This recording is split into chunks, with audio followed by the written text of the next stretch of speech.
All right. Morning thoughts. Morning thoughts. Morning thoughts. Shout out to the people going out to work this morning.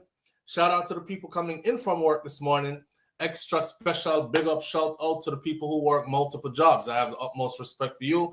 Shout out to my entrepreneurs, my stay-at-home moms and pops, my retirees. Shout out to the drivers. Shout out to the Uber driver, Lyft driver, truck driver, taxi driver, food delivery drivers, round town and long distance truck drivers. Shout out to the crossing guards, school teachers, law enforcement personnel, medical field personnel, military personnel, barbers in barbershops, beauticians in beauty salons, nail techs. Whatever your job description is, shout out to you. Shout out to the heavy equipment operators. Shout out to construction workers. Shout out to the servers and busboys and chefs in kitchens and secretaries in offices and strippers on poles. Whatever you do for a living, shout out to you. Shout out to every single clean-hearted, good-hearted person who wants good for others as much as you want good for yourself. You're a good person. Don't let that part go over your head, though. If you want good for others as much as you want good for yourself, that's what makes you a good person. That part. On that note, we are here on this beautiful Wednesday. Today is the 26th of November, 2025, and we are happy to be here for sure. Lovely Aneka is in the building this morning as the first one in.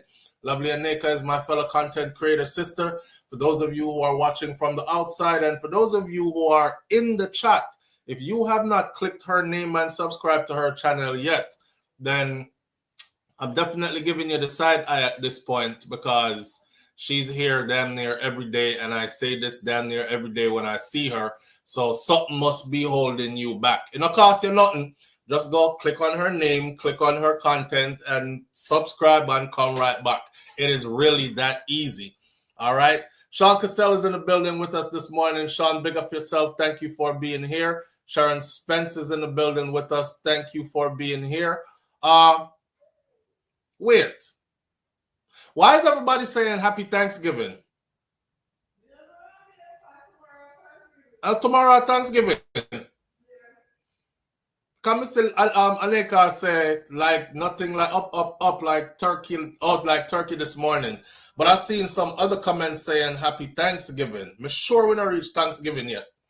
Top of the morning to you, 2S Diva, Pussy G, big up yourself. Thank you for being here. Donna Davis, thank you for being here. Miss Goldie Robinson is in the building with us this morning. Friends, thank you for being here, family. We appreciate you greatly. Donna Davis, thank you. Nans, big up yourself. Thank you for being here this morning with us. Rosalind Smichael is in the building. Audrey Wright's in the building with us this morning.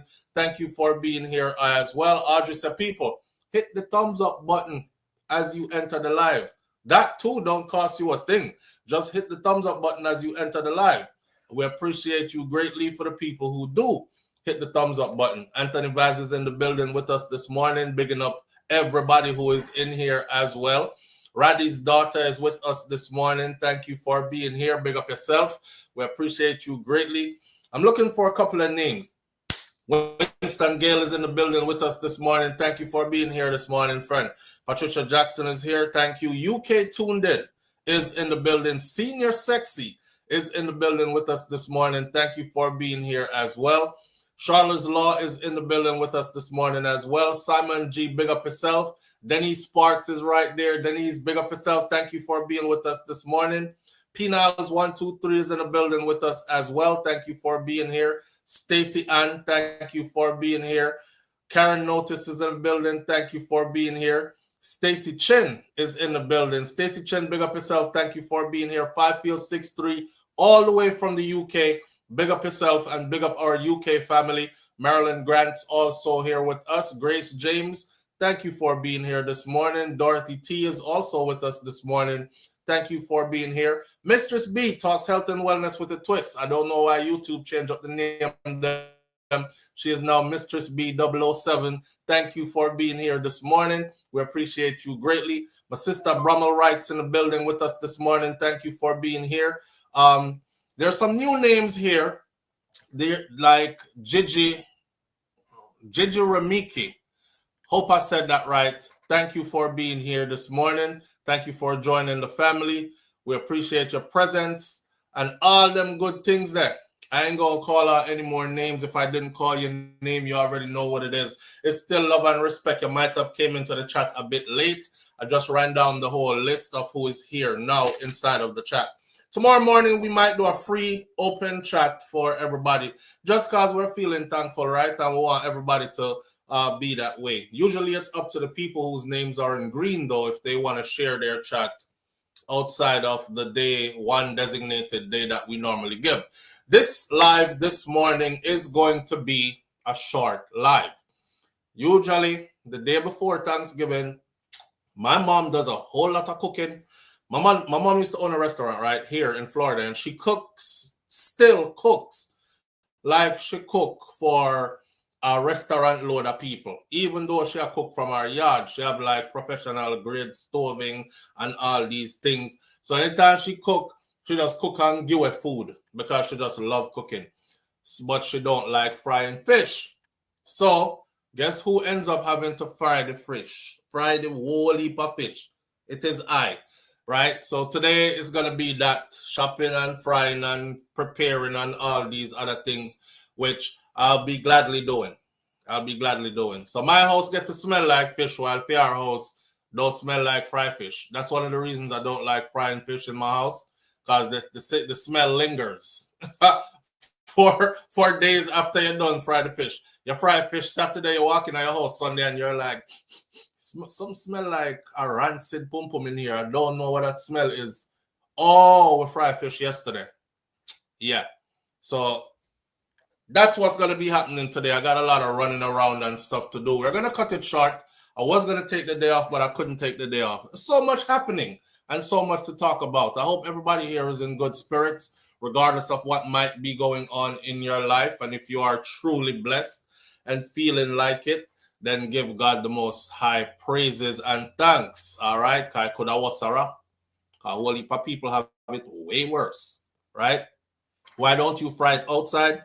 I was frying it outside, and I'm gonna catch up the big fire and everything, and I fry it outside, and then next thing you know, I'm frying it on. So what I use, right? I used a barbecue grill, but I put a coal fire under the under part of it, so the fire blaze up like that. But halfway through it, the fire died down too early, and the fish them get soggy.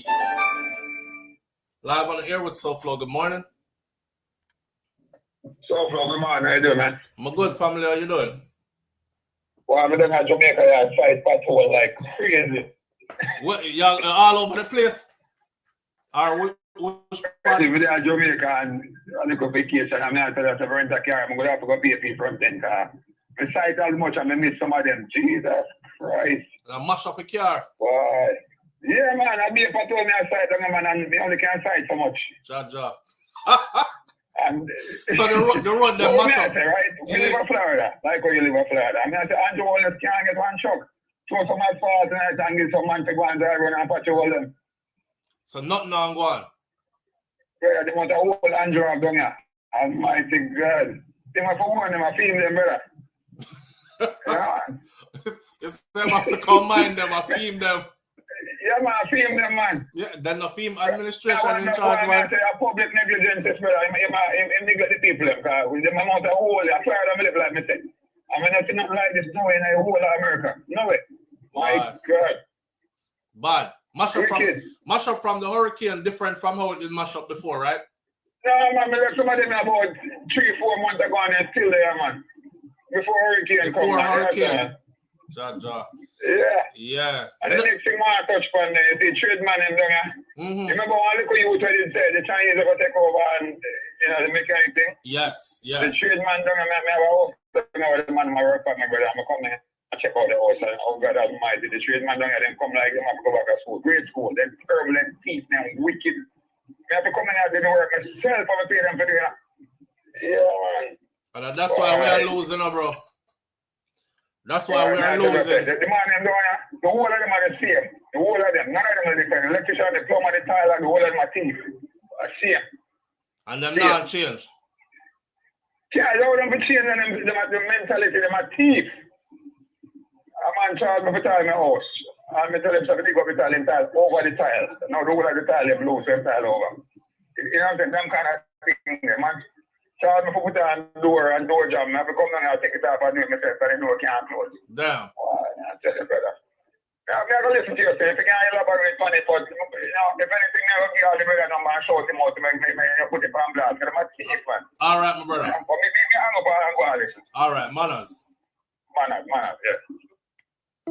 All right, so he's calling from Jamaica, and he's saying that him down there, I look on him house that he's building down there, and all the tile them when pay the man them for putting the whole of the tile them loose. The tiles are loose, so he now have to go broke up the tile, take them back out and relay a tile. Door get put on, the door can't close, all kind of something like that, and you don't do your full payment out already and all these things. Basically, all the tradesmen in Jamaica are functioning the same way. They want to rob you. They want to delay your work. I'll speak to this for about 2 minutes. I'll just say this. This is the reason why the Chinese people are going to take over every facet of business in Jamaica. It's not them taking over anything. Chinese people do something that I call they approach every issue in a loving, balanced way, right? May I give them credit because I don't see nowhere in them history where them colonize people and take away something them and enslave you, and you have to pray to for them gods and them change up your name and you don't know your ancestral way of worship or nothing like that. Them come in nicely and them just look and them say, okay, so you keep on rob your people. You can fix car, but you don't want to fix it. And when you do fix it, you charge them an arm and a leg. And it's not okay. Okay, so here what we're going to do. We're going to establish our own place down the street from you, and we're going to charge them half of what you charge, and we're going to fix the problem every time them come. It just fix. Everybody gone at China, man. Next thing you know, we over there cussing each other. You don't support your own. You run go at Chinese people. You're happy to support the white man. But nobody is dealing with us like how our own is dealing with us. A little youth put up a video, which is what he was talking about a while back. And the little youth said something like, I can't wait for the Chinese people them start the domestic work in Jamaica, like fix up local houses. Because right now they're there, but they're doing commercial grade stuff, Them build the hospitals and them build all them big something there, big buildings and stuff. Wait till them start opening local business to do like just tiling and roofing for grandma house or fencing and something. Straight to them where I go. You see anyhow them open that in Jamaica? Business done for our people them. We have to shape up, man. We have to do better. And funny he called now because on the heels of one of the things I was going to say today is Jamaican tradesmen. You see this hurricane? This hurricane was a curse in our way that it mashed up people, but it's a blessing for you as well. Now is the time for you to actually set your stuff proper, because look how much people are going to need rebuilding. Look how many people are going to need to re-roof them house. Look how much roof gone. Look how many people are going to need somebody who understands, know what they're doing, and can do it at a reasonable rate. Now is not the time for rob people. Now is the time to set your business so your business can last forever and ever now. But most of you are going to take it as an opportunity for rob people now. The food vendors, them, wherever you used to pay $500 for, a $2,500 fee now. The taxi man, them, whichever them used to carry go for $500, a $1,000 them a carry go there for now, or more. Everybody is just upping their price and just robbing out the people them. You're preying on your own, and it's not going to work out for you in the long run. Time for us to be long-sighted instead of short-sighted, Marvin the Point, Jamaica, Curves in the building. Big up yourself. Thank you for being here. Absolutely. It is a wake-up call. It is a wake-up call. Some of the tradesmen is the cause, Mervin said. Yes, Mervin, some of the tradesmen them is definitely the cause, and that's why may I look for them too. May I look for the Chinese people them for open up something to any line, because I've done too many stories here trying to recover people's money who was building a house in Jamaica and them get robbed left, right, and center. Some of them run come back a foreign and them ball and them say, SouFlo, please, may I give you all of the man information. Please put it out so nobody else have to go through this.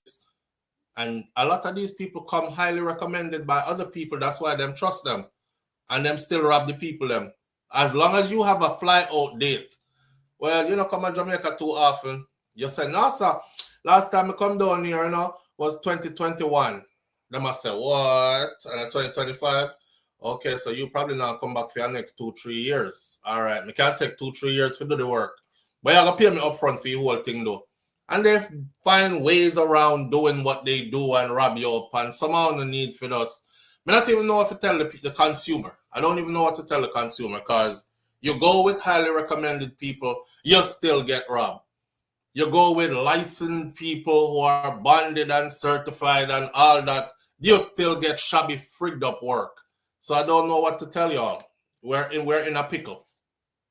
We're in a bind. And it is our own kind. That's that. What we're working on this morning, though, right? I'm just going to run through my list, get it out the way, because we don't have long. So the Jamaica murder tally has now surpassed 600. Let's get that out the way first. We were hoping that the year would end with less than 1,000. I have something to say, though, where the murder rate is at. Right? Yesterday it was published in the Jamaica Gleaner that the murder tally now surpasses 600. Murders in Jamaica have surpassed the 600 mark, even as crime statistics shows that homicides are down by 42% when compared to last year. According to the latest data from the Jamaica Constabulary Force, as of November 22nd, the country's recorded 604 murders so far. This is 437 murders fewer than the previous year, which that is to be applauded, though, because it's 437 lives spared in comparison to the previous year. Right now, we would have been at 1,041. No, actually, this is 437 fewer than the 1,041 persons killed during the... Yes, so we would have been at 1,041 already. Instead, we are at 604. Big improvement. Big improvement. The St. Andrew South Police Division, with 10 homicides to date, lead the country in murders. The division is followed by St. Catherine North, 57, St. Anne, 54, St. James, 49. You see St. Anna beat out St. James, you must know, nowhere no safe. St. Anne, wow. Well, St. James, 49, St. Catherine South, 48. Remember, I know you have St. Catherine North, you have St. Catherine South. I didn't know that. I just thought St. Catherine was St. Catherine. But if you add St. Catherine North and St. Catherine South, you have about 100 murders. So St. Catherine around the place regardless. Rounding out the top 5 most murderous divisions so far this year: St. Anne, St. Catherine North, St. Catherine South, St. James, and St. Anne.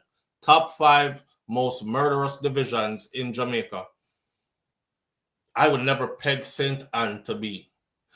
Well, across all 19 police divisions, murders are on the decline in 17 divisions, year-on-year comparison. Shootings plus injured persons and rape have declined drastically. Robberies and break-ins continue to show a steady increase, though. Them are broken up people's house now more than ever before, when compared to previous years, with 9% and 20% respectively. The only thing I have to say about the murder thing is this, right? Because they give you a number of 604 so far. And that 604 so far is for... The 604 so far is for persons killed by other persons. But then we have police killing that is not included in these numbers. Walk with me. So, if our goal was to stay below 1,000, if we add police killing to where the 604 is at this moment, we've already passed 604 because this was from 5-6 days ago. And 5-6 days ago to now, I myself have heard of multiple more murders in that time. So 604 plus 232 police killings have passed the 232 mark, and that is from January to October. We're not put November in there. And you can remember, it's twice in November, police killed 4 people one time. Then them killed 3 man the other day, one time again, that are 7. And then if you check the news from yesterday and the day before yesterday, there were 2 more police shooting. So we have about 9 or 10 more that I know of off the top of my head. So 232, we're going to stick with that number, plus 600. We're very much heading towards 1,000 plus anyways. Here's the thing that I have to say about police killings now. Because I see some people say to me, say, SouFlo, foolishness you talk. You talk be a foolishness because police killing different from civilian killing. I had to write this down. So I'm going to write it down, so I'm going to read it. I'm going to read it back to myself so it makes sense. And it makes sense to me after I read it back to myself a couple of times. So I'm going to make sure so what I'm going to say to you makes sense. We are still going over 1,000. Killing is killing. You can't just kill a man who is suspected of killing a man. Does not make your killing more justified, especially when you cannot show proof that you are killing the man who was, especially when you cannot show proof that you killing that man was warranted and justified by law. This is why proof is super important, right? This is why proof is super important. Some video footage of the altercation that led to the execution or killing of the person, audio surveillance footage, something, some kind of proof. Not just accusations, then killing. If a man kill my brother and the law does not serve justice, and I go and I kill that man, and I avenge my brother's death, then you come and you kill me for killing that man who killed my brother. Then all of us are killers in that ring. Because you just kill me if you kill the man who killed my brother. The whole of we are killer. How is your killing more justified than my killing? That's something for y'all to think about. How is your killing more justified than my killing? Police kill man and man kill man is the same kind of killing is what I'm saying. Unless you are doing a killing where you just killed a man to prevent him from killing somebody else who was innocent, then that's a justified kill. Or you get into a confrontation with the police and you decide, say, kill me, I kill police around here. And then you end up dead. That's justified killing, right? Because, I don't know, you just shouldn't be out there shooting at the police. You're not going to win. Anyway, these are all we've heard. In saying that, I said all that to say this, short and sweet. Our police officer, them still need something that's called accountability. They still need to show something that's called accountability. We've had a lot of police killings this year. We are probably at 240 and climbing. By the end of the year, we will probably be 250 and up. Right now, we're probably above that. We haven't gotten any proof, justification, except for, well, he was wanted for the murder of a police officer from last week. Everybody said, yes, good job. Kill more of them, officer. He was wanted for. See, as much as I want to applaud the police for moving that way, because I do believe that some of them people here need to be removed from among us, at the same time, the law does not work that way or should not work that way. Because, remember, it's kind of like being a school teacher in school. You must always be professional. Your student can lose bearing. And your student can say, suck out your mother, teacher, move and go. You can't fling up your frack tail and talk about, come kiss out under me, suck out for your mother too. You can't do that. So you can't start do what them are do. You understand? It is you who bear the standards. So you have to continue to be professional. Same way how you have the United States of America out there in the middle of the sea, west part of the Caribbean Sea, there out there, blow people out of the water. Every time them see a boat move, them shoot it down. It's 90-something people dead so far out there. The Trinidadian fisherman, them, the Jamaican fisherman, them. Everybody afraid to go deep sea fishing now because America is out there in the waters and they're killing people. The only justification for them is, that was a drug boat. Who gonna check me? That's it. That was a drug boat. Who gonna check me?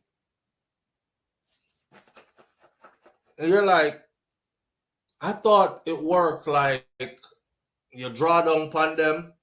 You know what I'm saying? You do an operation where you're like, get off the boat or lay down, lay down, lay down.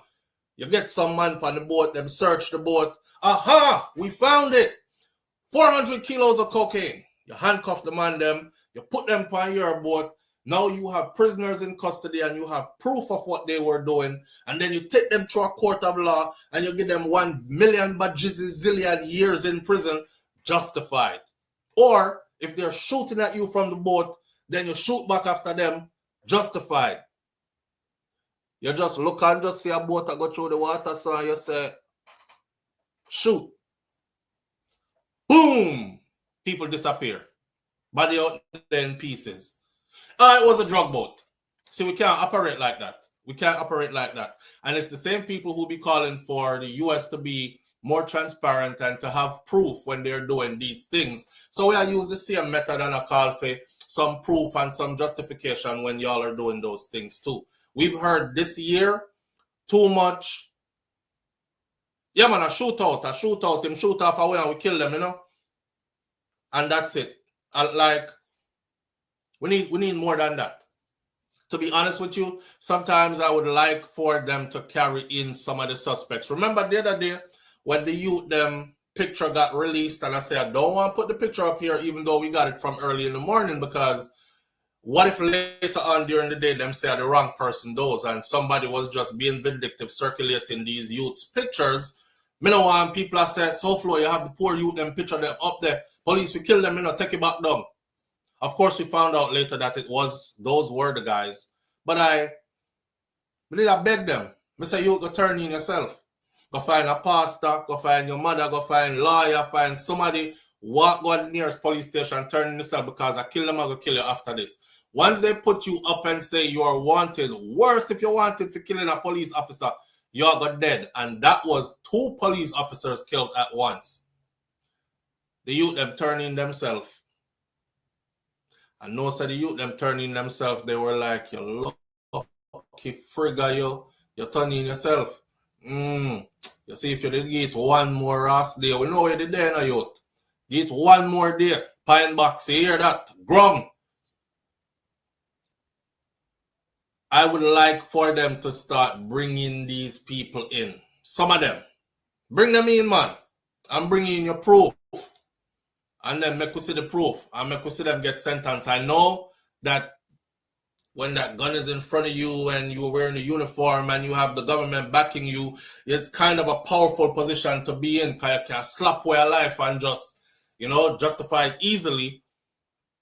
But that's not justice in itself. And to be honest with you, I can't even fake it. I can jump on the bandwagon and say, yes, police are doing them work, kill them out, yes.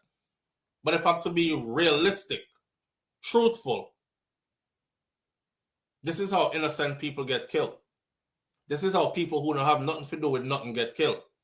And then all they have to say is, you and your criminal brethren, them did I do this and do that.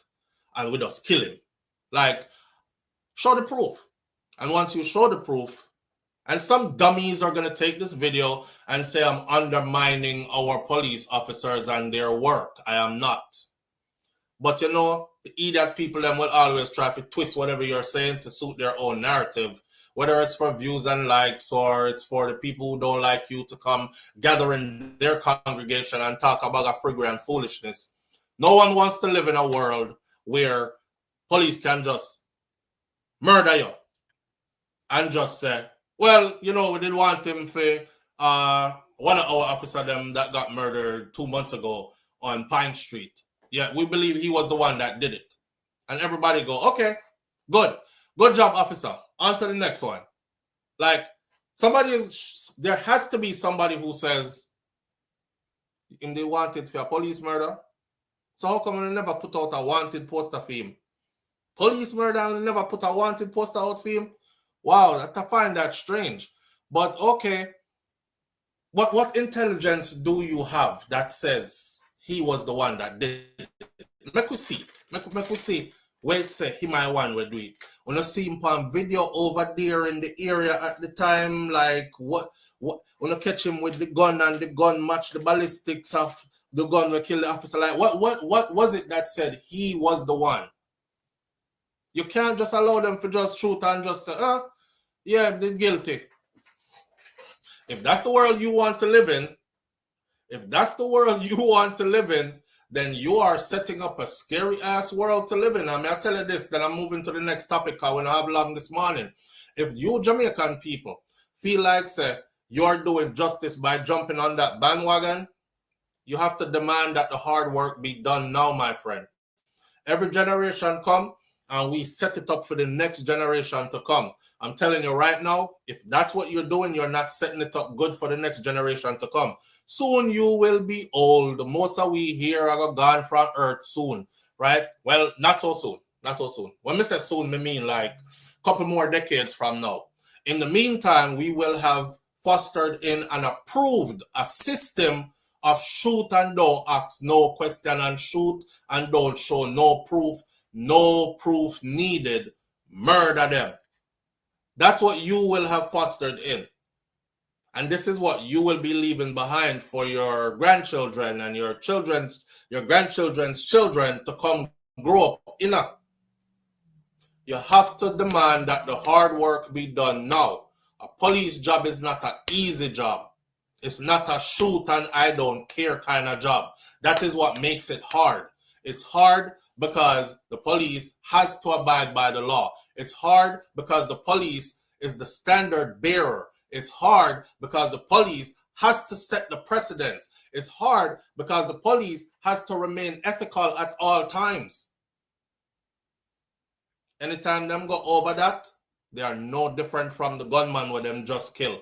It's criminal or kill criminal. Then you can't blame the man them who want to shoot them because them are do the same thing then. Where you kill a police officer therefore? Ask me about that, dog.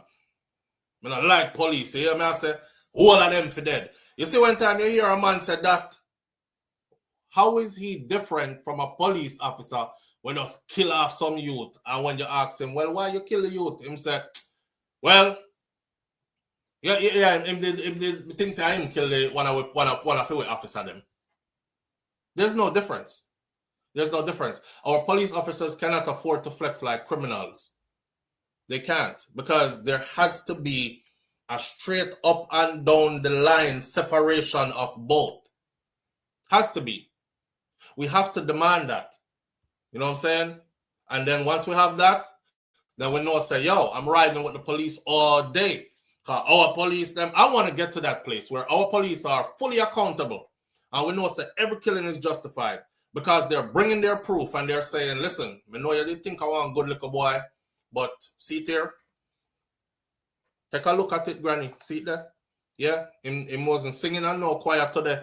That is him right there. You see, you look on it. You see him? Yes, you see him run across there, so? Watch him. Yeah, and this is where he's firing. You see him? Okay, and that's how we kill him. Sorry for your losses. And then everybody can say, hey, me did tell you, say, this come with it. So you choose that. Meet me by the river someday. Funeral, send him go on and move on with life. But we can't keep on doing this thing here where I just shoot them and say something and move.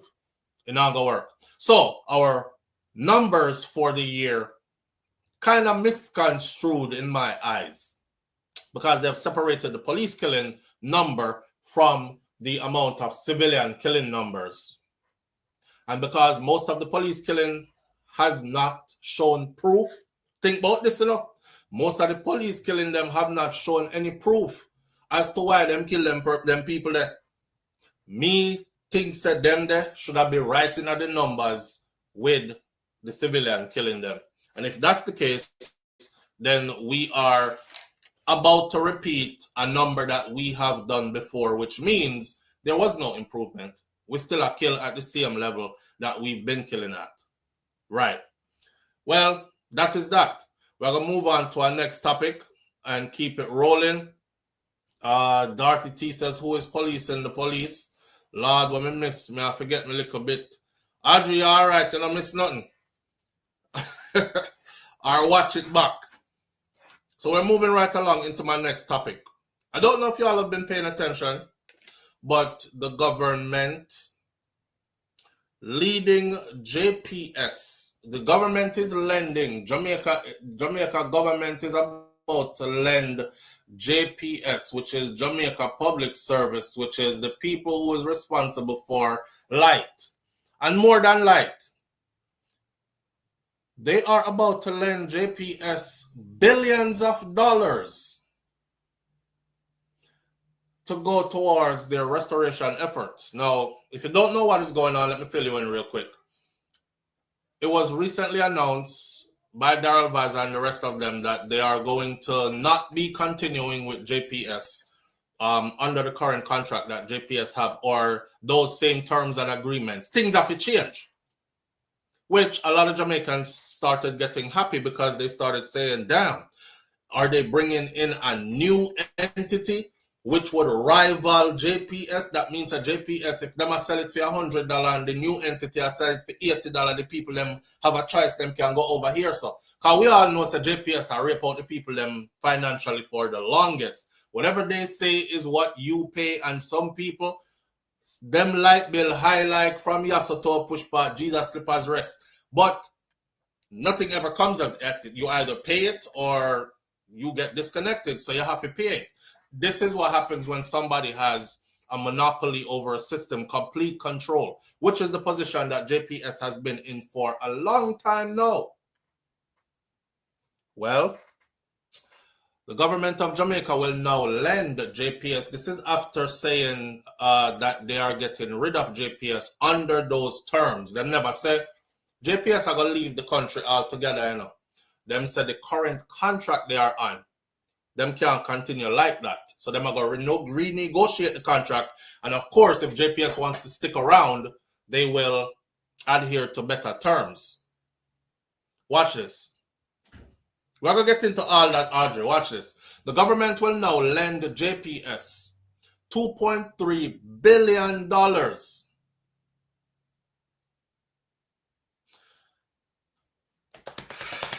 My heart. To help to fast track restoration of electricity across the island.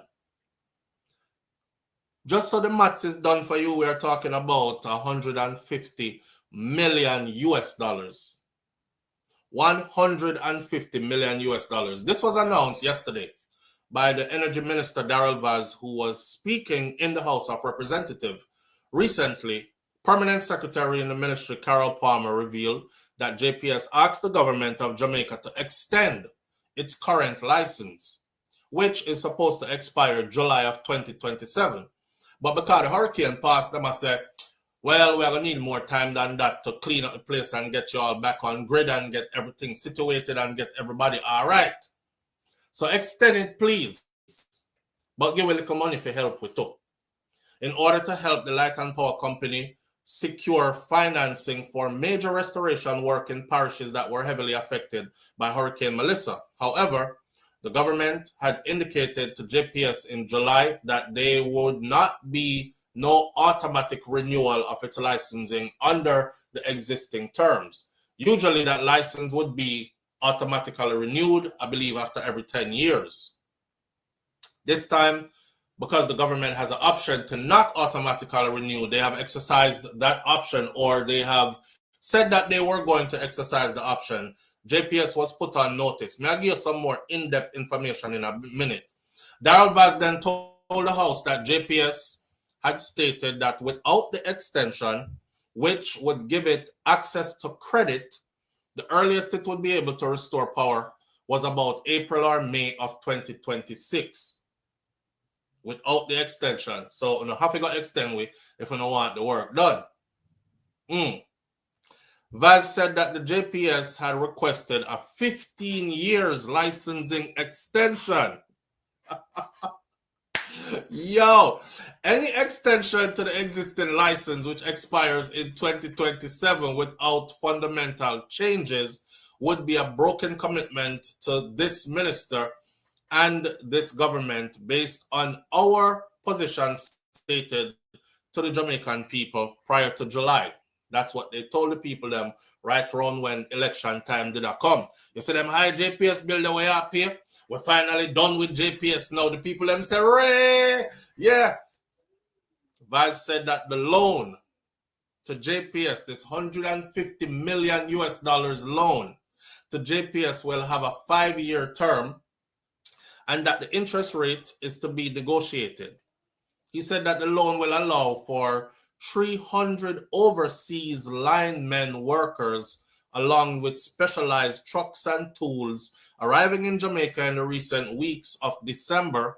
Overall projection showing a full restoration between January and February of 2026. So if they give them the 150, extend their contract or their license, then we should be finished by February of 2026. Everybody get back light. The whole grid is on par. Everything is good. But if they don't extend their license, then them can't see themselves doing anything quicker than almost summer of 2026. That means that some people are going to be without electricity until like almost summer of 2026. Vaz gave the assurance that there will be no risk to taxpayers as a result. Live on the air with SouFLo. Good morning. SouFLo, morning, my brother. Morning, family. Short morning. That's it. That's it. Mervin the point. Talk to him, Mervin. Hear me think now. If your boss, you see, look on you and tell you, say, I'm going to fire you July 2027. Could that what it? Wait, no, talk now, say it again. If your boss look on you and tell you, say, he might fire you in July of 2027. To that what it? We in November of 2026. All right. So if your boss look on you and say, he must fire you July 2027. But you have to stay in your contract. Or you have a perform. Kiss me ass. Yeah, exactly. I'm not give no 100 on this job again. If your boss tell you say I'm gonna fire you in July 2027, and I'm gonna lend you $50 million, $150 million for 5 years. It means them plan to keep you longer than that, not true? Absolutely. How else am I gonna guarantee him payout? All right. Yesterday, you point out to us that JPS make approximately 40 million a year after in profit. In profit, 1.something billion US dollars for the last 3 years. And 40 in profit. Right, cool? Right. So why then I use that and pay the loan? Then that all right.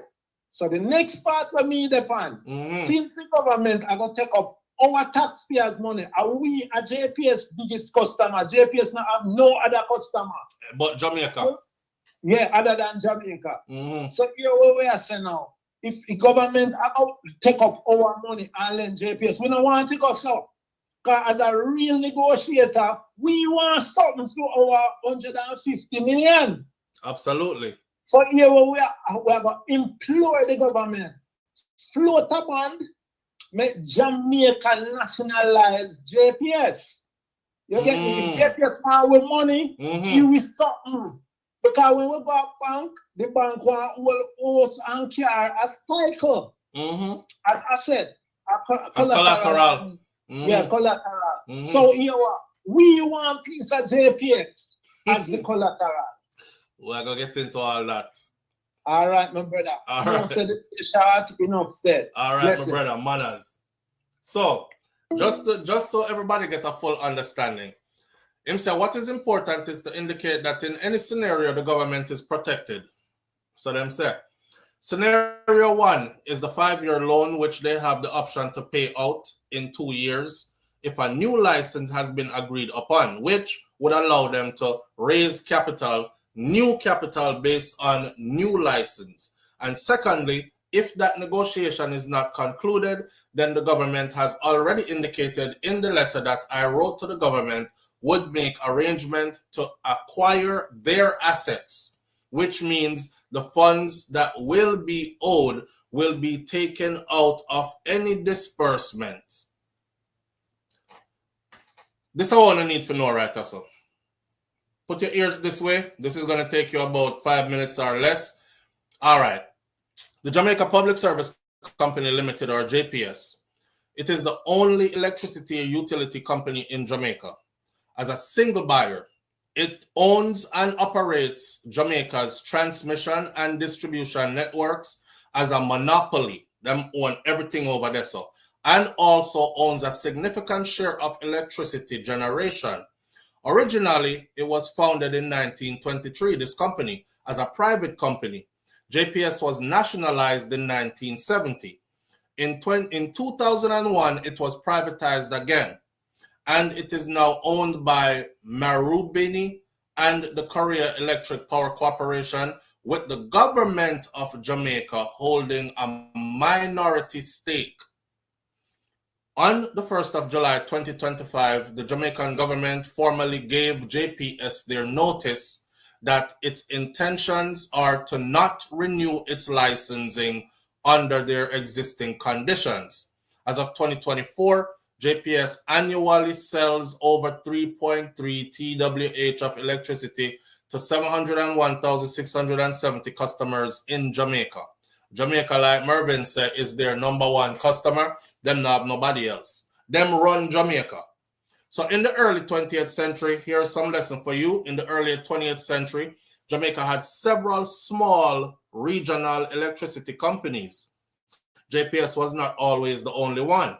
JPS was founded in this competitive market back in the day on the 25th of May, 1923, with just 3,928 customers on the island. It assumed the license and stocks of both the West India Electric Company and the Jamaica Electric Light and Power Company, who operated Bogwalk Hydro Station and Gold Street Power Station, as well as Kingston's tram system. The capital in JPS at its foundation was primarily Canadian then. The first general manager was Alfred S. Nichols, an employee of Stone & Webster. Nichols remained as general manager for 15 years until his death in 1938. Over the next few decades, JPS acquired or merged with rival electricity providers, emerging as the island's dominant power by 1945.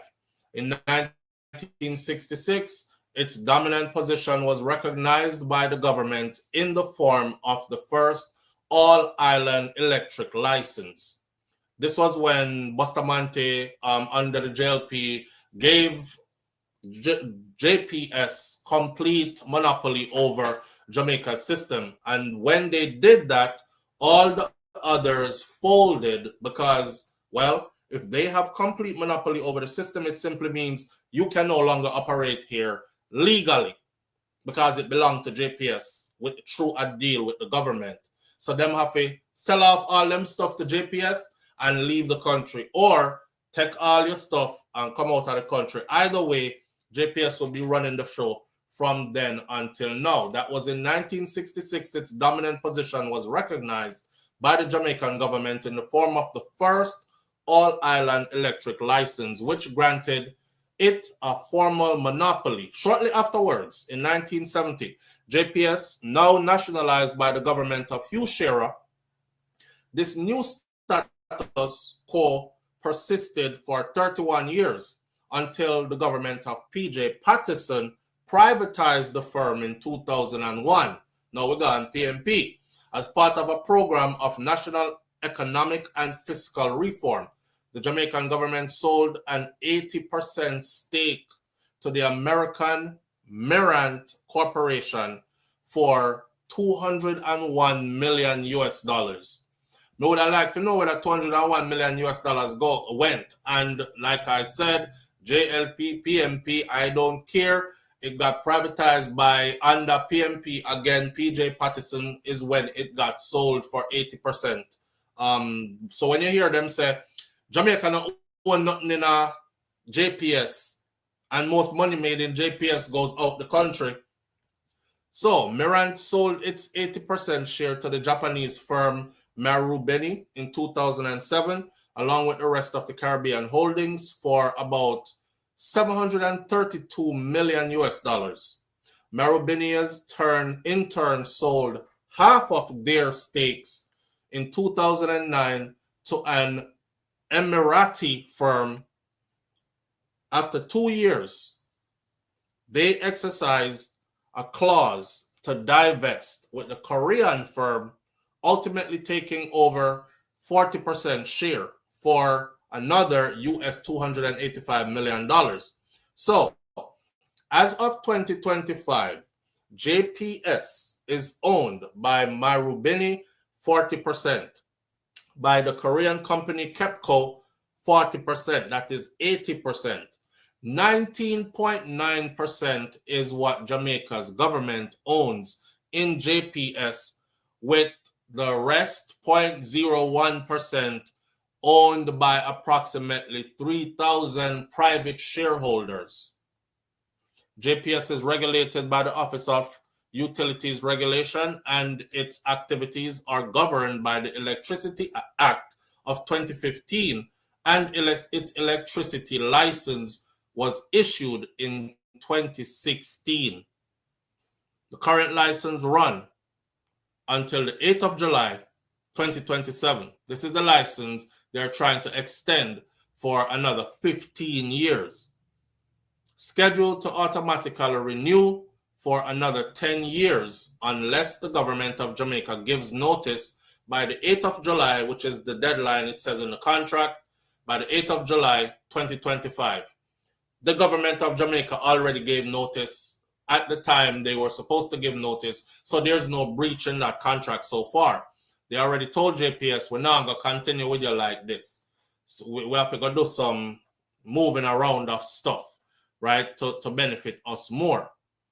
And right after that, election happened, hurricane lick. And now we are dependent upon them to help get us back on grid. And they are flexing their muscles and they are saying, you thought you was going to get rid of us easy, and you thought you were going to come in here, come negotiate some big deal, but the hurricane frigged you up, man, and you look like you need it. So here what? Right now, we hold the handle and you hold the blade. You hold the blade. So let's renegotiate on our terms. Live on the air with SouFLo. Good morning. Yes, we better just said before. I was probably look funny. He wasn't my friend. He wasn't my friend. Then that man. Then the I look money for those. I look money for those teeth I move on in a manipulative way. Understand? All right. So because you're saying that now is exactly what I was about to get into. Yeah, man. They're my friend, and it's all about that. Just a scheme for us, because we can't con the usual people them as usual. And just ordinary, we can't just con them. So we just rob them, do as we feel like, and before election, we have come with the foolishness of foolishness. Mm-hmm. So anyone who knows with the whole foolishness, that's all the people that just can. You understand? I'm going to show you now that you've said it, which is what I was going to say. Now I'm going to show the people them how them are going to do it. Exactly. I'm about to show you. All right, my brother. This is exactly what I was about to say, right? So Carla, on deck, on point, just like I'm about to show you. So check it, right? I looked up this morning and I'm looking up. I said, who's responsible for... Okay, yesterday I already did how much JPS earns per year. But both how much they earn gross and net.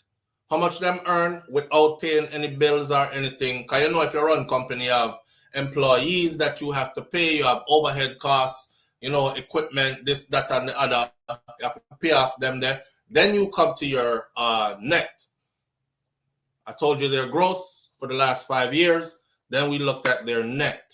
All right, how much them earn. Watch this right there, so. I want you to know this, right? The Jamaican government holds their 19.9% stake in this, right?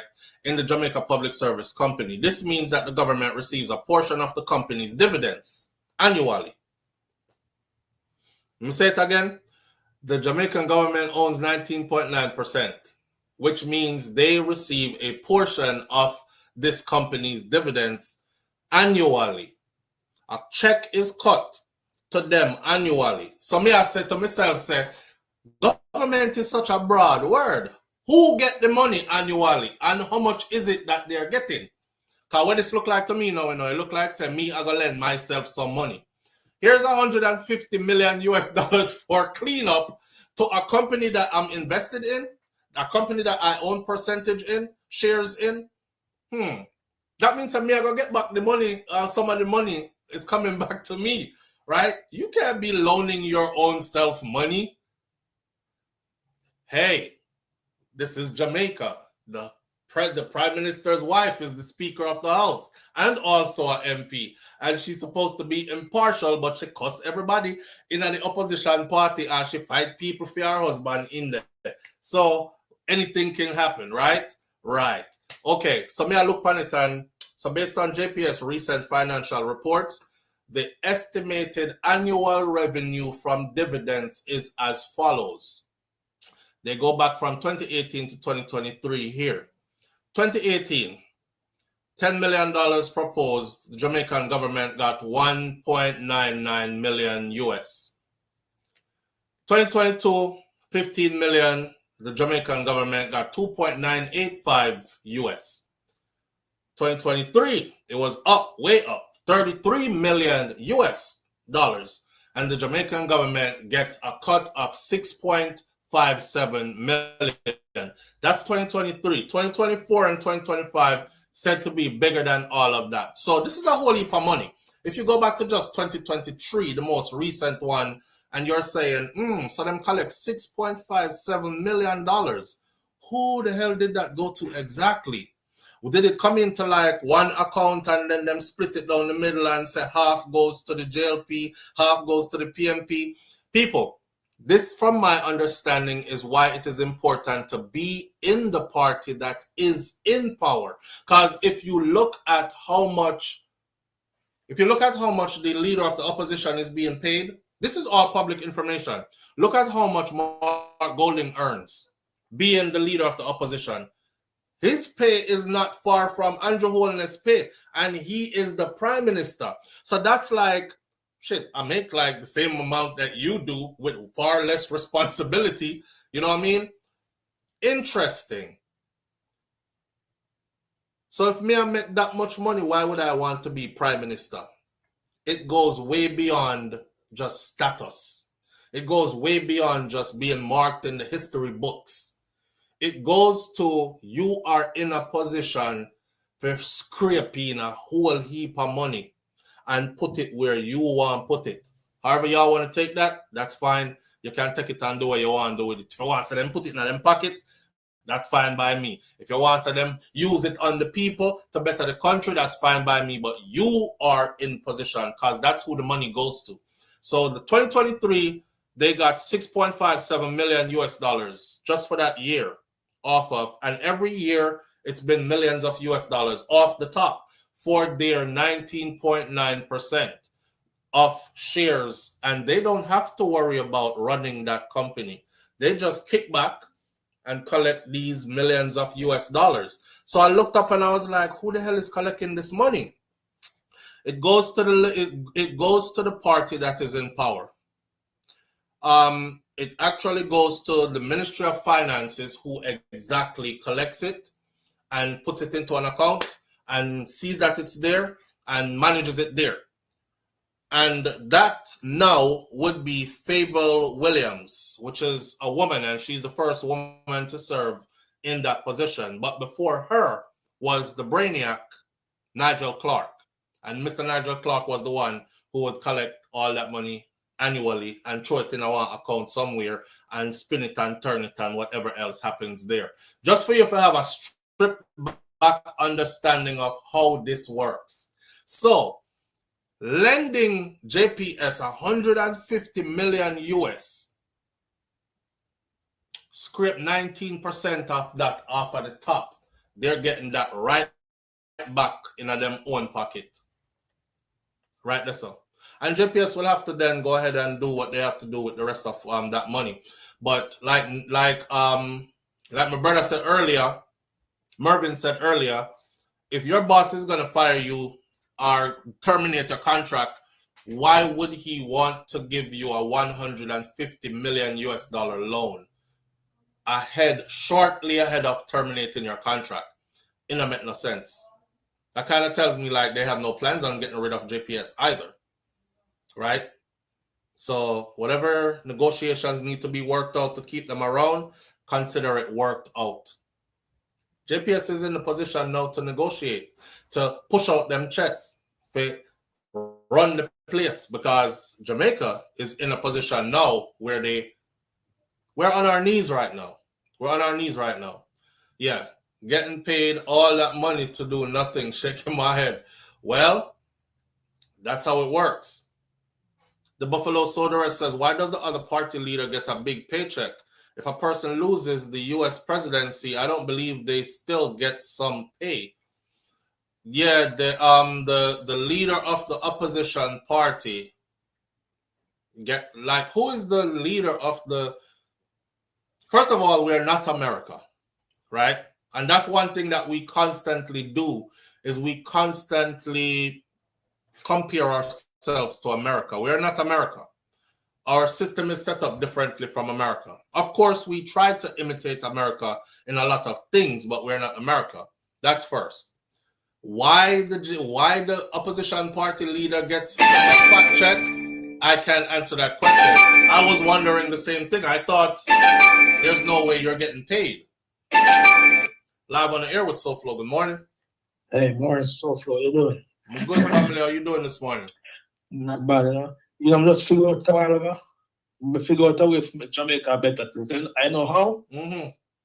Promote your channel. Yeah, it's like when you have some YouTubers will have 2 million subscribers. And that's so we as subscribers that you need to promote you for people here. But the only issue is, how are we gonna put you in danger? That's the thing. Yeah, well, because danger will come regardless, brother. That's what my cousin did. I said to me, you know, my cousin was saying, actually, I'm a brethren. Now, my brethren that is a lecturer in Jamaica, right? He was a Rhodes Scholar, is a lecturer now at one of the universities. He said, yeah, talk about this, that, X, Y, and Z. I say, boy, brother, you talk about certain things, you put your life in a danger, you know, you can dead for them, something there. We are reason, you know. And him say, boy, you can dead for other things too, just the same way, you know. So you gotta stand up and speak and say what you gotta say and stand firmly on it, or you're gonna continue to like hide and don't say certain things and then say certain things. I think I've filtered myself enough. Yeah, I think I've filtered myself enough. There's no more filtration. I know what to say, and I know how to get across saying certain things without spelling it out, and the people them still get it. Yeah. But because I listened this morning, I actually school the people. More people need to hear what you say. You know what I mean? Right. The people in the country were kind of ignorant towards certain things. They need to depend on so educate because you explain everything in a detail to them. And I'm sure some understand English, right? Yes. I use a big word.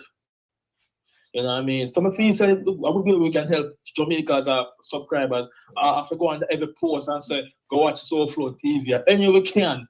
Spread the word. You know what I mean? And really do a good job. I'm seeing some YouTuber who was a waste time. It's to do vlogs and some wasting 3 million subscribers. You need to share them amount now. You know what I mean? So that means want to call in and say something on it. All right, my brother. Manners and respect, see? All right, big up yourself. All right. Yeah. All right. Why can I leave? She said she left me. She gone. Are you on Kai one day? Me and Kai one day, I carry Milan with you. Yeah, me soon come off of this anyway. Later. All right. They get big pay. Well, I said they get big pay because they're all friends, and that's Jamaica. So them find a way to beat the system and make it look legal. That's why I just wanted to keep you all on track as to, because you might look around and see that somebody is about to give JPS 150 million US dollars. Now, I thought that this was important because now we're talking about we don't have enough money for even clean up the place and get back to normal. Remember? Mom, did you say you're still on the tablet? Come give me some love. Look, my say hi, everybody. Hi. You out of here? Yeah. All right. That's my mommy. Your mommy go bye-bye. She needs to get her. All right. nails done. I'll see you later. She needs to get her nails done. Okay. I'll see you later, okay? Can you? Give me a kiss. Yeah. Yeah. Okay.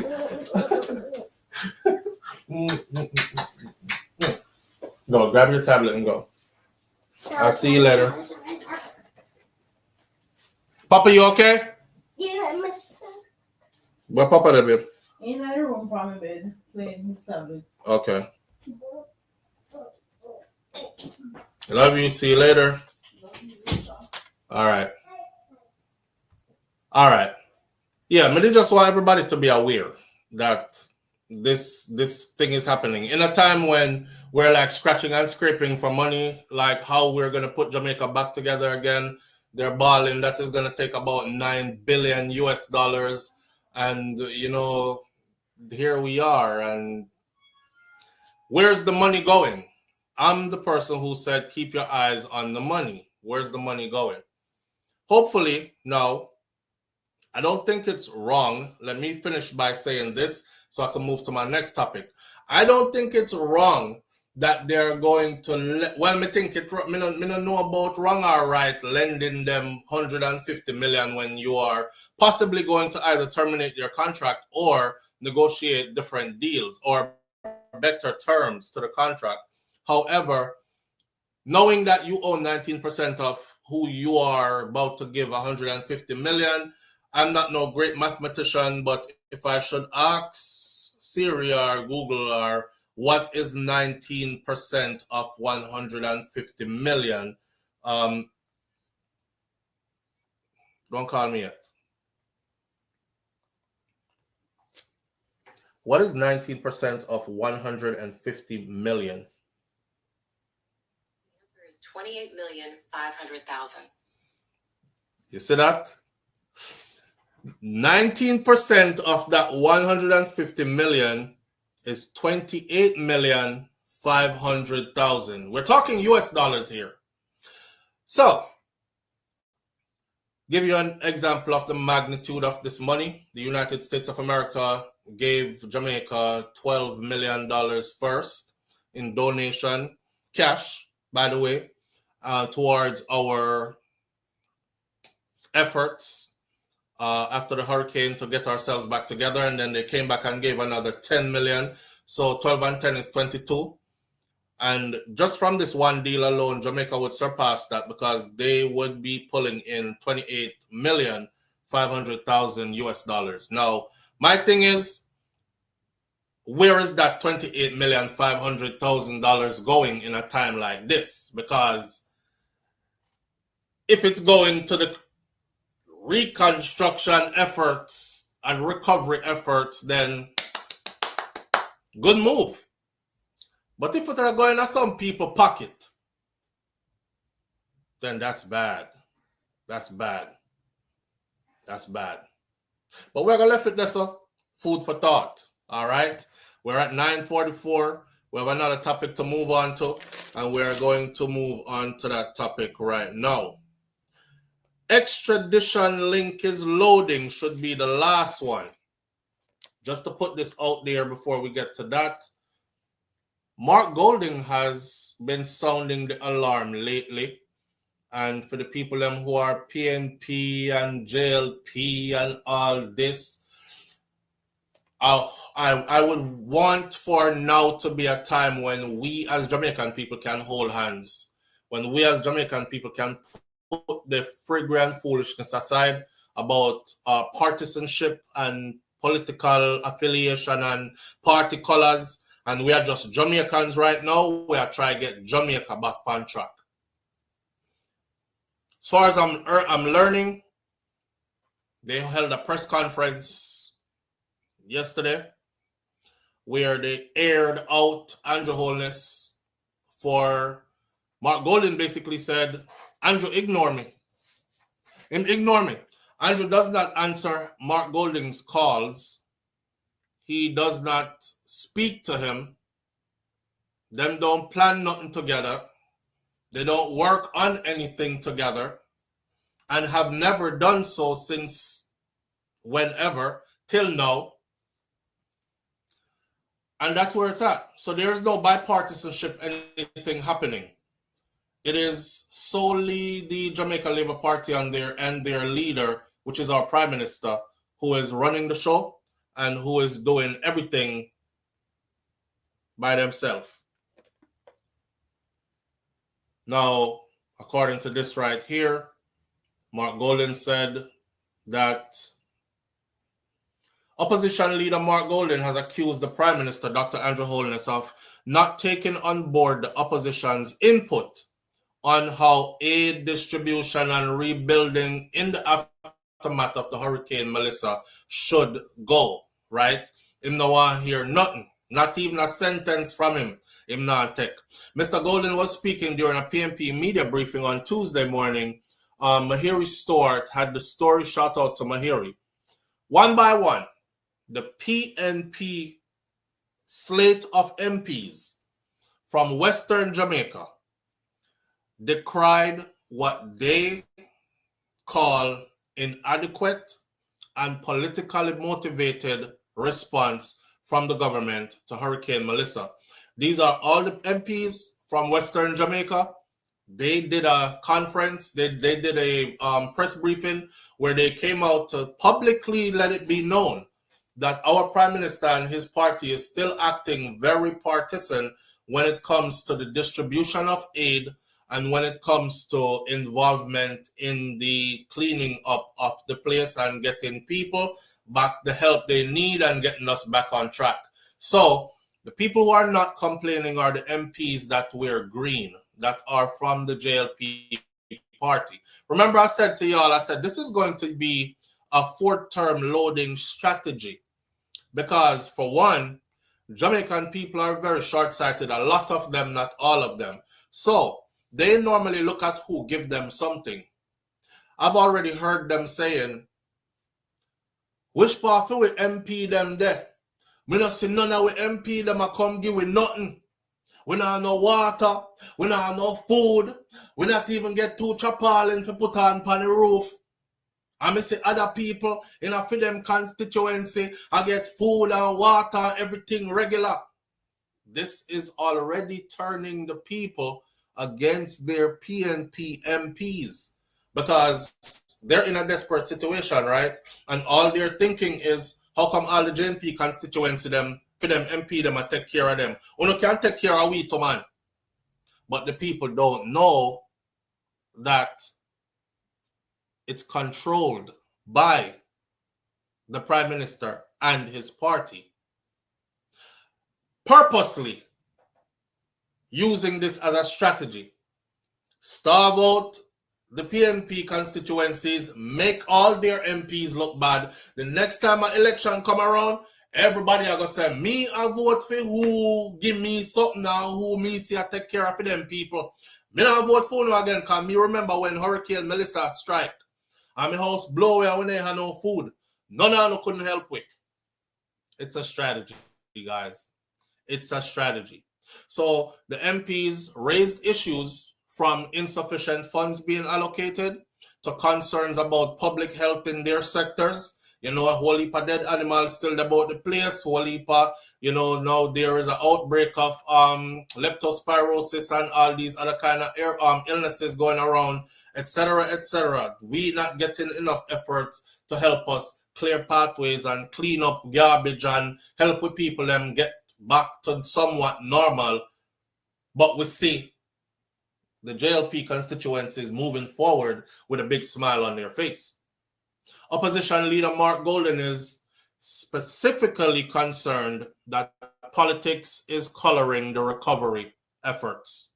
He said that despite raising the concerns with the Prime Minister, Andrew Holness has completely ignored him.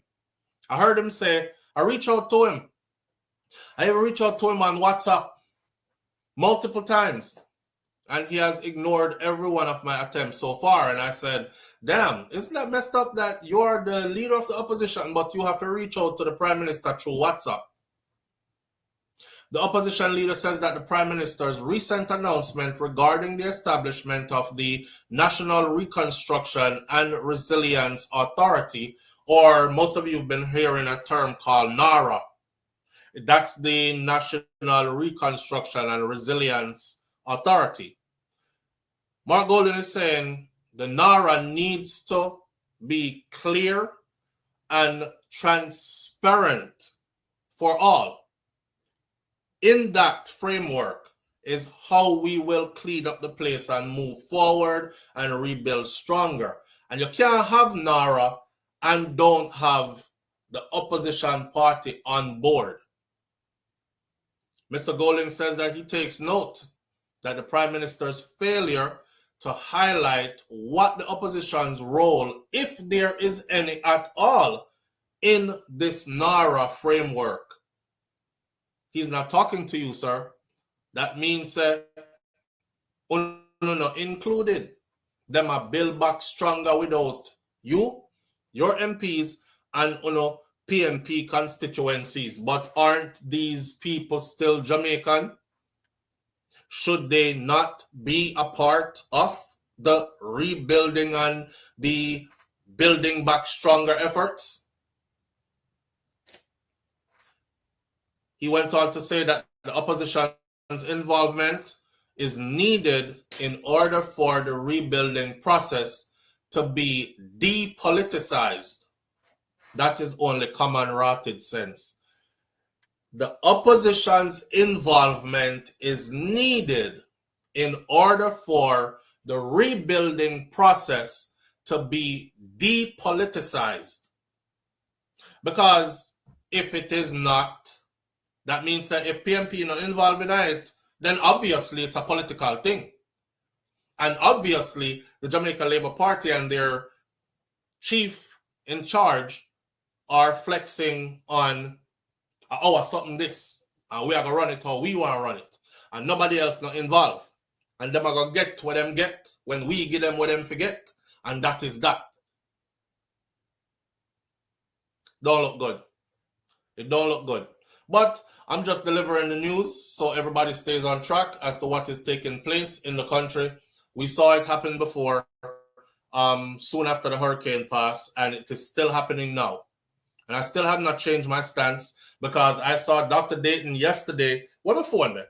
I think I saw was it Dr. Dayton? I saw a bunch of them because I was listening to all of them speak their piece. And it bolsters what I have said, that this has turned into something political. And if your community and your MP are JLP aligned, then you're probably doing better in the cleanup and recovery efforts than if your community and the MP who rules that constituency are PNP aligned. That is just politics at play, friend. But this is where him say, listen to this right there, sir. We have not seen any of those tents that are supposedly in the country that should be made available. I'm told that it was said in the Senate on Friday that tents went to Dayton Campbell, unless there is another Dayton Campbell that represents somewhere in Jamaica. It's certainly not this one. I have not been made aware of any tents. And I want to be on record as saying, I will never support moving out the persons out of the shelter unless we make provision for them. I will block it myself personally. That is inhumane, and we have to do better. So yes, we want the schools to open, but we must make adequate provision before we move the persons out of the shelters. Boy, Jamaican people wicked enough. Hear the people them. Hear the people them. The Andrew Holness worshippers. Them say. So yeah, try to tell me say if Andrew no fix up house, in a school you know I go live till you can't afford house again. I said, damn, that's cold. But it even had me thinking like, wait there. But if them don't find somewhere for these people who have absolutely nowhere to go, like them house ground zero out. Kind of everybody house, some might left standing, you know. Some people who are like everything gone, you know. Even the place where the house was, you know, there no more. You know, beer garbage full up that area there. Then they will have literally have to build back from scratch. Literally. So these people now, you have Jamaicans who look upon them people there and say, oh, so we are going to live in high school? You expect to live in the school until what? So you try to tell me, say, if Andrew no build house, give you like, come out, man. I make school go on. We are not holding up school for you. Go and go live a road. Go and go live a bush. Go a country, go capture some piece of land in the hills and build you a wattle house. Me don't know. Build a board house up in the hills and chill. But come out. I said, damn, our people cold as hell, boy. Cold. Cold, cold, cold. No love. But hey, that's what's at play. There is what Dr. Dayton was saying just now is he heard them saying in-house. Can't remember, I know people are asked now because when the Japanese people them come out the other day and say they donated how much hundreds of tents and how much tarpaulin and how much sleeping bags and how much this, everybody starts saying, okay, so we're them there. Since we're hearing it from fair skin straight here, it must be true. Me hear SouFLo say it already, but the boy they lie him always I tell. So since we're hearing it from them, it must be true. So where are those things that him just said when them donate? Mind you, that's a little bit compared to the amount of people who actually need those things. But it's still a lot when you say no give to nobody. Nobody could trace it, track it, and say, well, you know, 1,000 of them are over here. You had another 400 distributed there. Another 100 is over here. Nobody knows none of them. And they called Dr. Dayton name and said he got. So in the press conference, he said, let me clear this up. I heard them saying that I received. Me never received none of that. They didn't give it to any of us. We don't know what them do with it. So the shenanigans continue, right? All right. Andrew Holness ignoring Golden. That's funny as hell. He's just a guy, it seems, that does not have not one bipartisan bone in his body. There will be no work with to get through nothing. We are going to do this our way. By our party, and you can't tell we. Matter of fact, you can't tell we nothing. We don't want to hear nothing from you. The man won't even answer a text message. It's like Mark Golden was saying, me text him, me call him, he not answer him phone, he might ignore me. He not answer me text him, he might ignore me. It's like me can't reach him. Because he don't want to be reached by me. Sad. Sad. The last one for the morning, right? Running short on time, the last one for the morning is there is a extradition loading. Crime does not pay. Let's take this call real quick.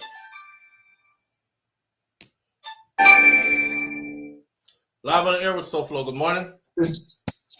Good morning, SouFLo. Good morning, family. How you doing? Good. Anyway, SouFLo, I think this Prime Minister is trying to remove everybody from West Malone and everywhere and reset the property so he can make all the money for himself. Yeah, like Audrey just said, the reason why we think that he's not involving the People's National... Okay, so let me say it out loud then. So the people them who are guests, we think he's not involving the People's National Party in the NARA efforts because he would have to disclose how much of everything is available, how much money we've gotten, how much aid we've gotten, etc., etc. So they would have a definite number to know. It's best to keep them on the outside if they plan to thief anything on the inside, because if you let them in, they won't allow you to thief it by yourself. And then probably now we don't want to share it with them. And that's what I think is happening. That's just my thought. That's just my thought. I see that me and Audrey share similar thoughts, but that's just my thought. Yeah, because yesterday I was watching a Surfer Power and his wife, they was going to West Malone, and you can see them when they dive into the people. You can see the ocean, people's house being messed up. Right. So, and then you say, oh, this Andrew Holness going to say it and keep the money for himself. Well, let's see. You know, so they're not gonna come for you though, Minnie Bob, because you're over here talking about he's gonna keep the money for himself. And he's a so far you said minister of no all the stoners, okay? Andrew Holness. All right, Minnie Bob. Big up yourself, bro. Okay. All right. Okay, have a nice Thanksgiving with the family. Hey, you too, man. Manners here. Okay. All right. Okay. Andrew Holness. Moving on to the next one, which is our last topic for the morning. So I did a video recently where we talked about Andrew Wright. Andrew Wright was the Chug It promoter. We are changing gear right now, caller. We are changing gear right now, so you have to dip on point. Chug It promoter, Andrew Wright. Chug It is a big party. I don't know if you remember in recent times, dancehall queen Spice actually had some words with Chug It promoter.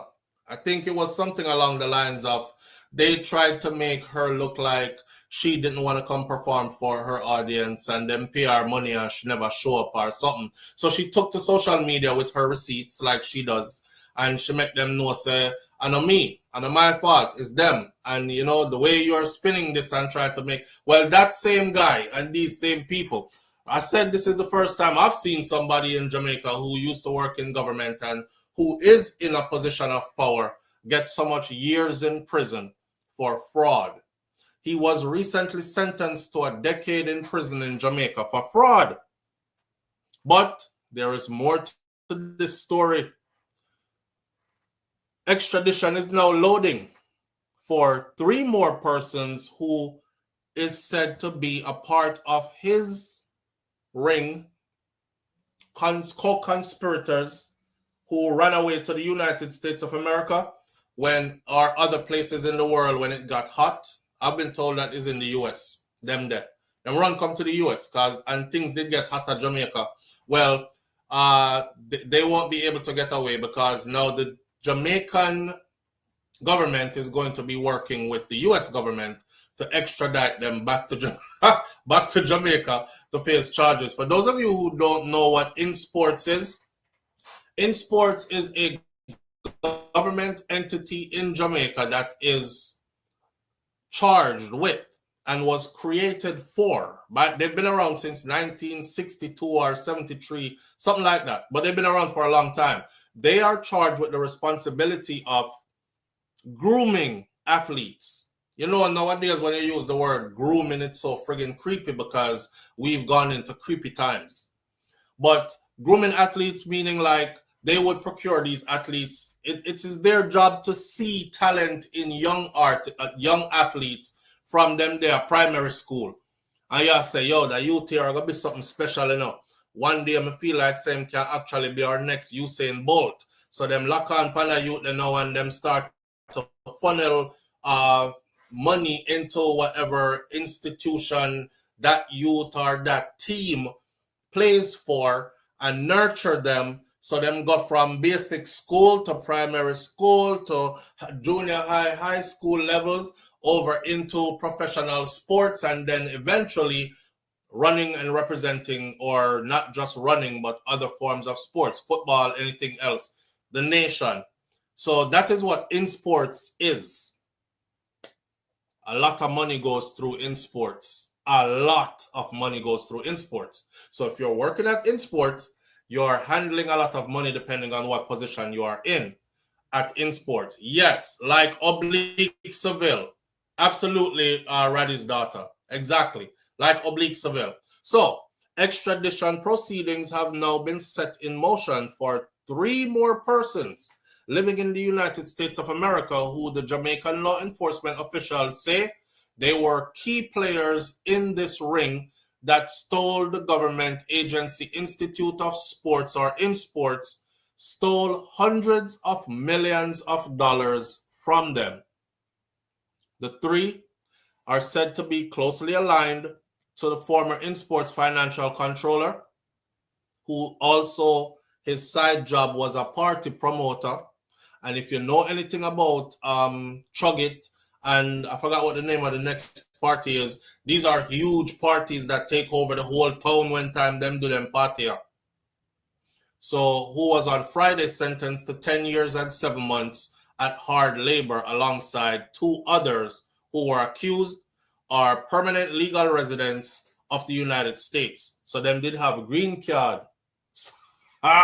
Them did have a green card. So them got Jamaica and chop big and take themselves hightail back to the US because they have a green card. But now US authorities are hunting for you.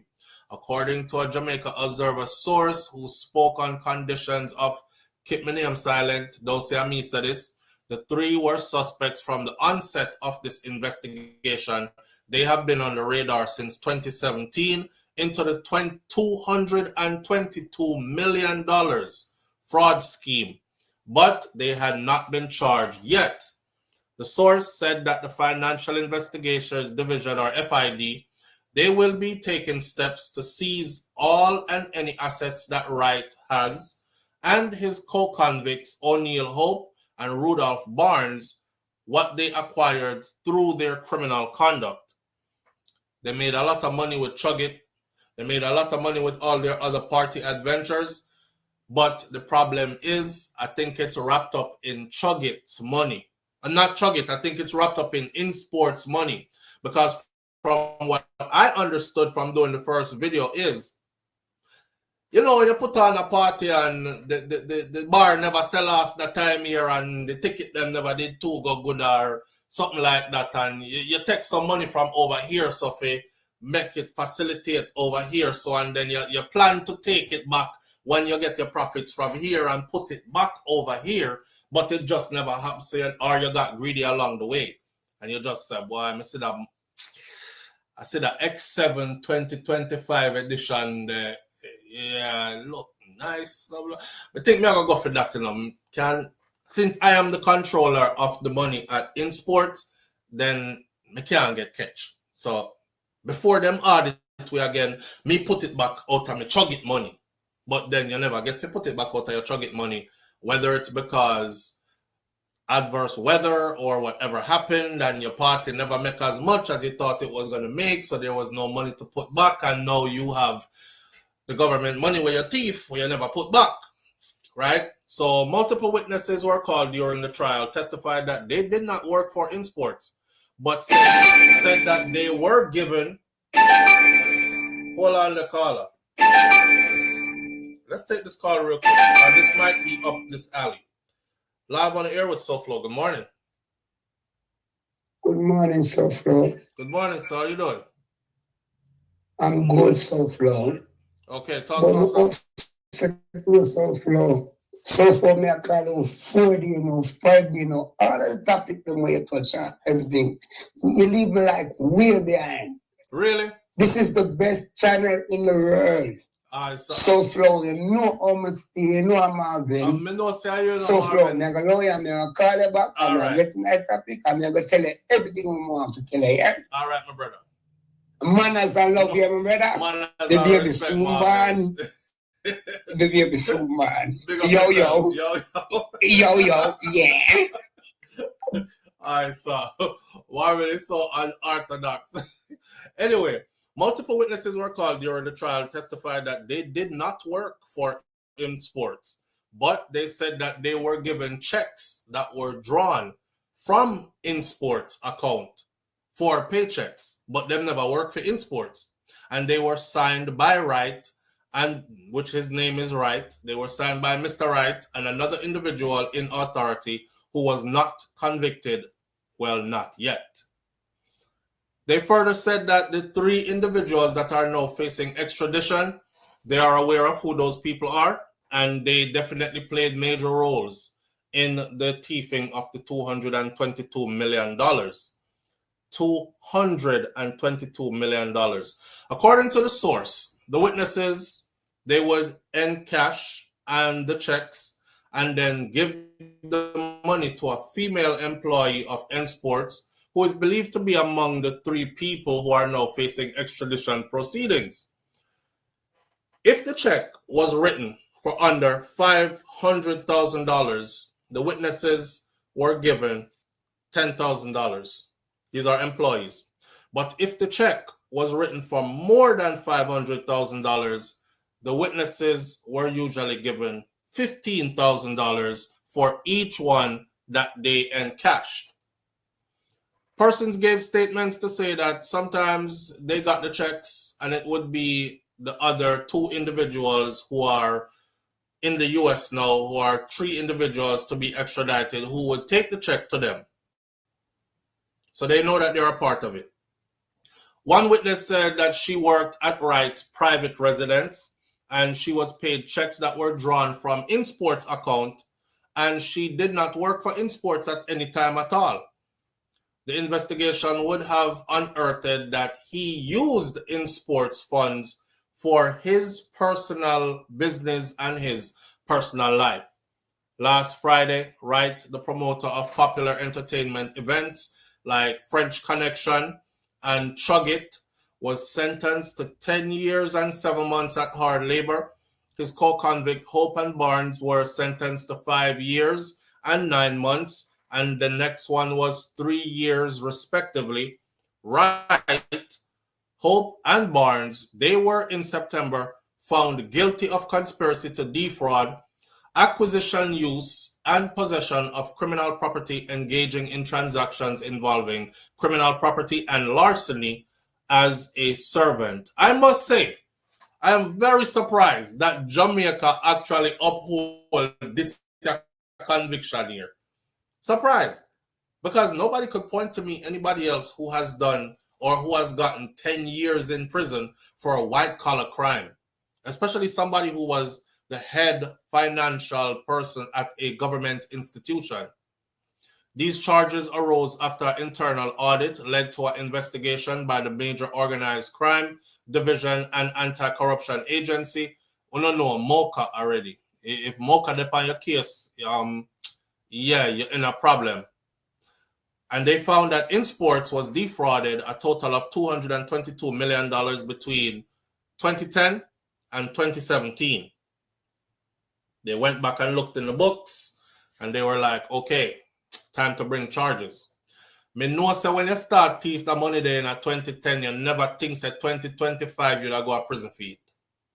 I definitely don't think 2011, 2012 when the thieving did get sweet and you did a thief the millions and millions now, and you say, yeah man, we're up on a roll now and nobody not catch you now, we're good. Take out the money, man. Yeah man, we put it back one next time, we're all right.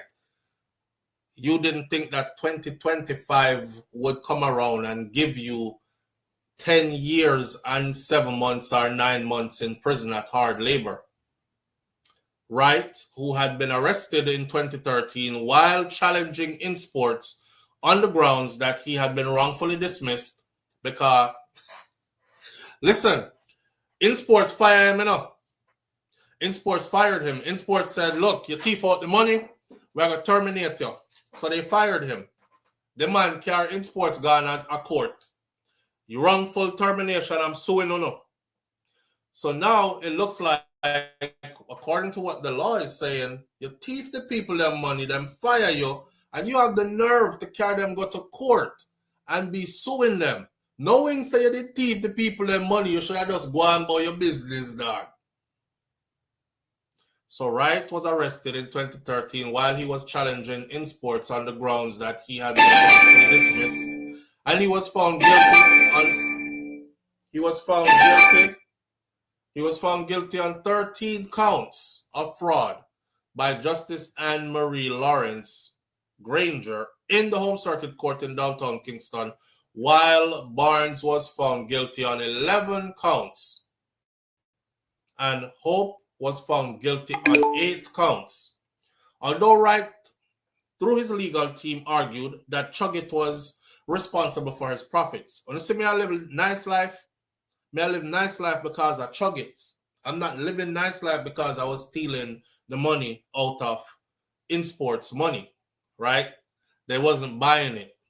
He said Chuggett was responsible for all his profits and the kind of money he was making, which the judge described as substantial amounts of money. The court rejected this claim, saying that while profits might have been earned from Chuggett, the funding became tainted because of InSports money being so intertwined with Chuggett's affairs. You know, so if you put on one of them big event there, venue, lighting, liquor, security, this, that, and print up tickets, distribution, promotion, all that. It take a whole heap of money, you know, just to put on one of these parties, you know. So they're basically saying you were using InSports money to put on Chuggett parties, and then Chuggett profit was supposed to help you if you put back the money that you were taking from InSports, but for some reason, the money wasn't getting put back, and it was siphoned off over a period of time, which we can track at least $222 million of it.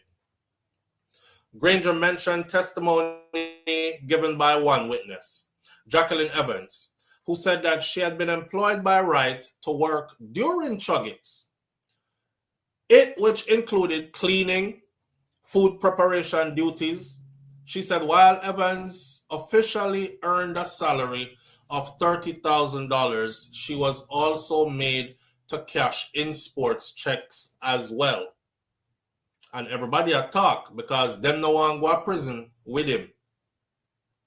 The money cashed from these checks, Evans said, they went to pay herself and 5 of Wright's other workers in Wright's private capacity, while some of the fundings was returned to Davis. Granger shared that these checks totaled another $13 million.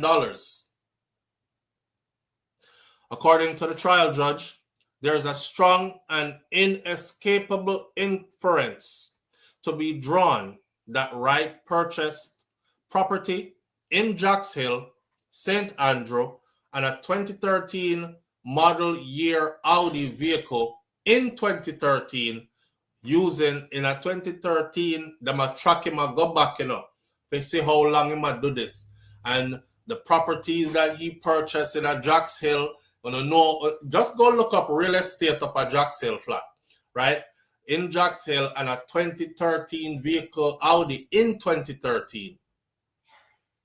The said that at least in part benefit from this fraud that was carried out against InSport, which caused the court to treat both items as criminal property, so they are going to seize those items. The court also found that money was deposited into Wright's credit union account to obtain a loan to purchase the vehicle. This was evidenced by a witness from the credit union who stated that the loan was not repaid and that the bank forfeited the sums from Wright's account to cover the loan. Wright argued that that money lodged to the credit union was from his Chuggett profits also. But an examination of the transactions showed that there were deposits that were made in April and May the previous year, but none were made several months after. About $10 million was deposited by Davis, and another $5 million was deposited by Wright. The court found that there's a surge in deposits between 2012 and 2013, leading up to when he purchased that property in Jacks Hill Flat and that 2013 model Audi in 2013. Nothing never gone for him with Chuggett in that time there. And those made amounts up to $13 million were lodged between 2008 to 2011 when Wright said that he was operating what he described as a thriving business, not limited to parties, but also other engagements as well. This was $21 million less than between 2012 and 2014, the period of the indictment when Davis received cash proceeds. So according to the judge, Wright, Barnes, Hope, they are aware of the fraudulent activities, and they were aware that they were parties fraudulently benefiting from InSports money, but they participated anyways.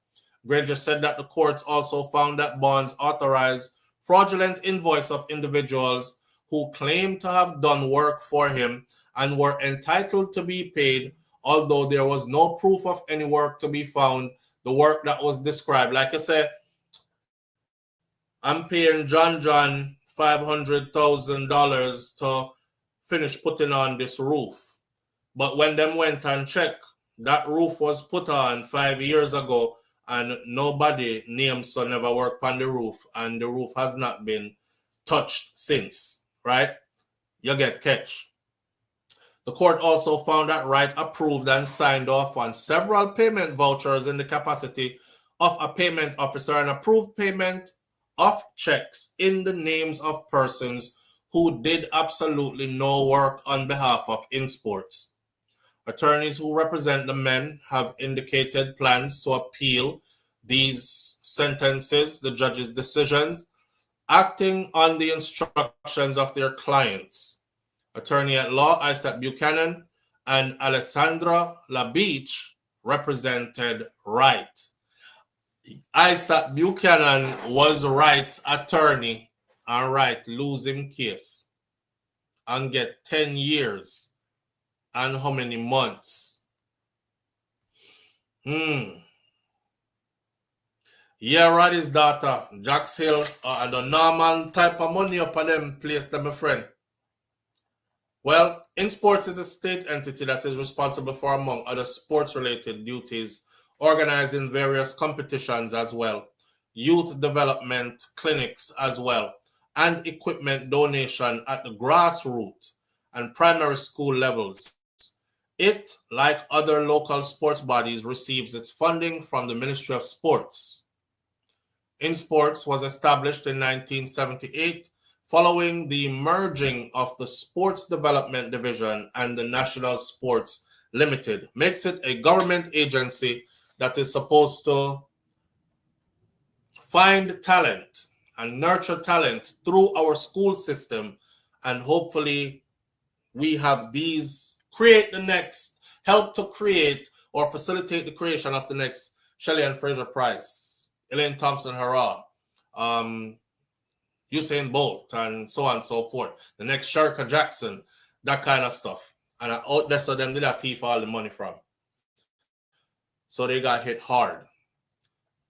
I'm closing by saying this: crime does not pay. You see, the 3 people that were involved, they said in this report that they have green cards to be in the US. So I'm thinking they probably were thinking they are safe, right? Can go to Jamaica, get involved in a little something, and if the place get hot with us, boogie out of the place and be in America chilling. Look at you now. You have to go run up and down now. Well, you have 50 states here to choose from. Run a little bit, hide a little bit, I don't know, but I think you might as well go home and face the music. Hopefully, them not give you 10 years like them get right, because everybody else get less years than him. I'm thinking he was the ringleader, so that's why him get 10. Everybody else kind of like were participating and were aware of, so they got less. That is that. Crime does not pay. That is what the message is today. Listen, I'm going to leave this live right here, right? Manners and respect to everybody tuning in. I appreciate you greatly. Thank you so much for being here. We said we were going to be on for an hour to an hour and 30 minutes, and it's now been an hour and 49 minutes, which put us right there with a little bit to give back. I appreciate you greatly. Like my granny Miss Ruby said, be good. If you can't be good, be careful, but it's best to be good. Please hit the thumbs up button. It helps the videos to trend. People know so we're there. Them come over and watch us more often. YouTube says these people actually like the video and they will share it more on our behalf. If you don't wish us well, then don't hit the button. I know someone don't wish you well, but you still like the content, so you come anyway. So big up to the people them who I'm actually just reminding to hit the button because you forgot. The one them when I'm gonna hit the button and say them like the video, them now gonna do it regardless of what me say. And my grandfather Mars Cleavy said, I will see you tomorrow if God spare me life. And that said, I'm out.